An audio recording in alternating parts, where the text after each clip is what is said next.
Hi, I'm your host Vasco Duarte.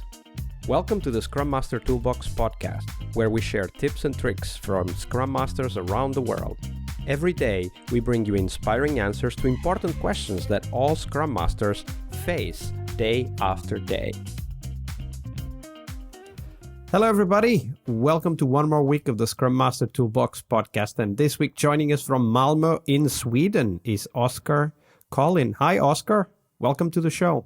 Hello, Vasco. Thank you. Really nice to be here. And Oskar is a former software developer who became a passionate Agile coach and Scrum Master.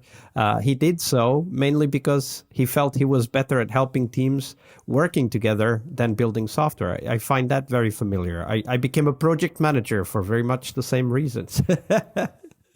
Yeah. He loves experiments and questioning the status quo. He's passionate about helping teams build digital products and deliver value continuously. So, Oskar, that was a short intro. Tell us a little bit more about yourself and how did you end up becoming a Scrum Master? Yeah, it's a quite fun journey.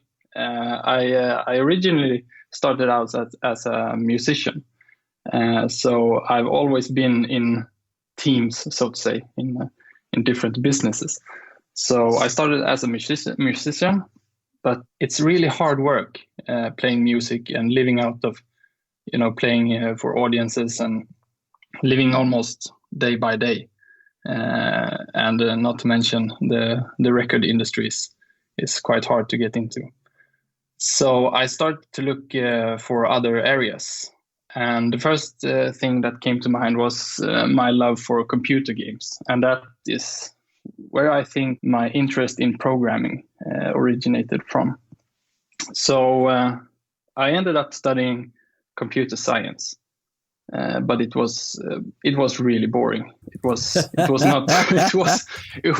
really what I had in mind when I played video games and thought that this is what I'm going to do.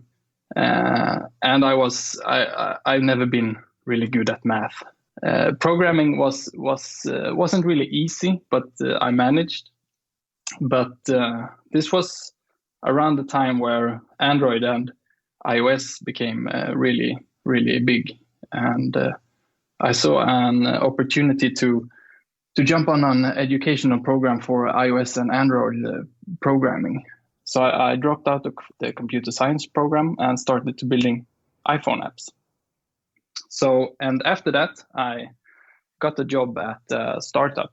And that was my first experience with the software industry in that way. So we started to work in a team.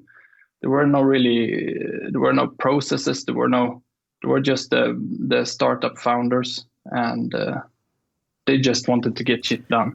They had the get it done method. Right? Yeah, exactly.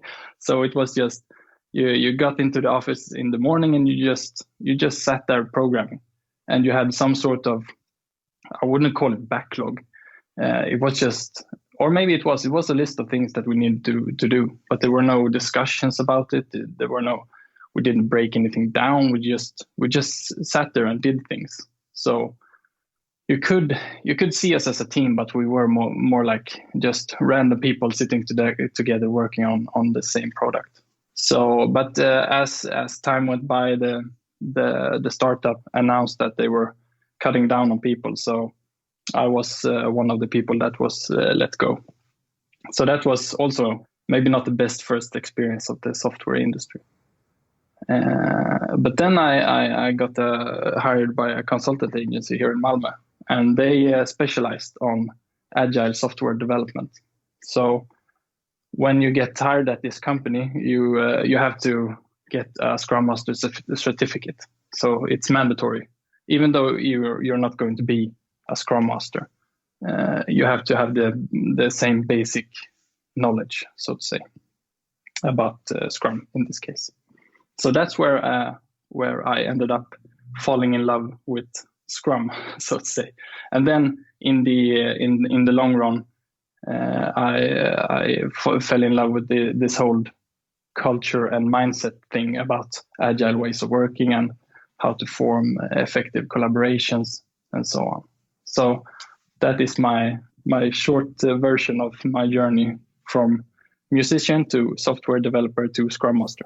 Absolutely. And from musician to team grower, of course, working with teams being one of your passions. And I imagine that as you started that journey, adopting the ideas, the concepts, and of course, practicing Scrum, you had some difficult moments. And we all do, right? There's ups, but there's also downs. So today is Monday, so we want to investigate one of those stories, Oskar. Share with us a story of a moment where you, as a Scrum Master, you did your best, but at that time, it just wasn't good enough. So tell us that story. Walk us through the steps. We'll dive into the takeaways later. Walk us through the steps of that story first. Yeah, sure.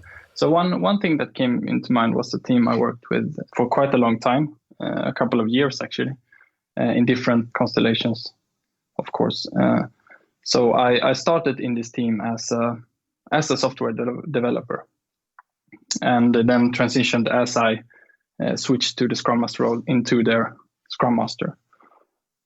And so we had this client we worked with, and a very large company, a very traditional mindset company, and we built their product.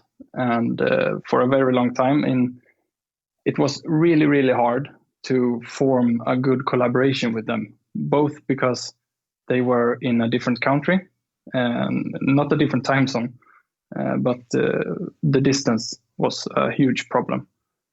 So it was hard for us to influence their ways of working because it didn't click with our, as we did then, a traditional Scrum team. So they had a product owner, but that product owner wasn't in the team. It was a remote product owner. So I became sort of more like a product owner. You were like the PO proxy. Yeah, exactly. So I started to see these patterns that I went from the team Scrum Master into a very micromanaging product owner proxy. What did that look like, though? What would that micromanaging look like? Yeah, it's all the classics, the status updates. I was constantly asking the team about estimates. Oops. Yes, exactly. And I didn't see it myself at first, but then I started to, because even though that the product and the team were doing great, the team was awesome. When I started to reflect on this behavior that I started to see in myself, because it's a behavior that I now despise. So it was a sort of a wake-up call. But Oskar, before we dive into how you got out of that anti-pattern, there's one thing I want to explore, because many of us as Scrum Masters need to deal with product owners that take that stance, right? Always asking for estimates and status updates and so on. Why did you develop that own anti-pattern yourself? Like, when you look back, what were the triggers? What were the things that kind of slowly pushed you into those behaviors? I think it was a combination of being not in control of forming a collaboration. So I was so influenced by this client that I felt that as a consultant, I can't just do whatever I want. You have a business mind. You need the pay, the rent has to be paid, so to say. You need to be selling so that this client want to return with. So you were trying to with those micromanaging behaviors, you were trying to create a positive image of your company towards the client. Is that so? Yeah, exactly. So in order to make sure that we delivered on time, I constantly asked about, we needed to estimate things, because I needed to plan things so that I could tell this to the real product owner that we are on time, and here's exactly how long this will take. I went from this was also a very early stage of my Scrum Mastering career, so I really didn't have much experience in forming teams and how to really work as a Scrum Master to empower teams. So instead of empowering them, I became more of the client, so to say. So instead of being a Scrum Master, I almost became the client. Yeah, so you were trying to take the client role and therefore felt that you needed to perhaps even push the team a little bit. Yeah, exactly. And that is the one of the most negative things about estimates, I think, the illusion of control. So tell me a little bit more about how did you get yourself out of those antipatterns? Because we very often talk about getting other people out of those antipatterns, but I'm very curious, how did you get yourself out of that? Yeah, it's I realized that when I started to see this pattern, I realized that I cannot continue to do this because this is not who I want to be as a Scrum Master. So I started to speak to my boss that I need to do something else, but you can't just pull out the plug. So the first thing I did was to talk to an Agile coach at our company and I invited him to analyze or to observe my and the team's work. And he basically saw the things that I have been seeing myself in my behavior. So in some sort of transition, he helped us to move back to a even more team mindset, so that the team was in control of the product, and we started to making some more demands towards the client that we needed to change our behavior and our collaboration. And it actually fell out quite well, since the client's organization did a reorg. So they started to change their ways of working so that we naturally could change our ways of working towards them. But eventually I realized that I can't work in this environment. It was too unhealthy for me. So what did you do then? I changed assignment.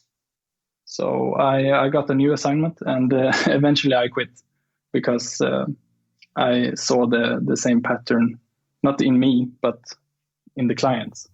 So one of the things that I want to highlight here is that in a client, so a customer that wants to buy some services, client vendor relationship, there's very often that pressure of wanting to know exactly where you are all the time to be able to reassure the client, right? And we actually have a solution for this in the Agile Manifesto itself, which is to satisfy the customer through early and often delivery of working software. And one of the things that I very often come back to is that many of the Agile teams that I work with, and I do say Agile teams, these are not teams that are kind of faking Agile, they are Agile teams. They don't have this habit of showing working software all the time. And because they don't, right, for example, having it always live in some kind of staging environment that the client can go and check, because they don't have that habit, they end up having to reassure the client, which is something that is very important, through status reports, right? So in the companies where you've worked after that, have you been able to take the teams to that level of, interaction and transparency with the clients that they don't need to talk about status even? Yeah, I find it. Now I work in a product organization, so I'm not a consultant anymore. So now it's easier for me to work in that way. But I really couldn't. I don't feel that I could get that to that state as a consultant, because we were working in an environment as an in-house team, developing products for different remote clients, and there were never a co-located environment with the client.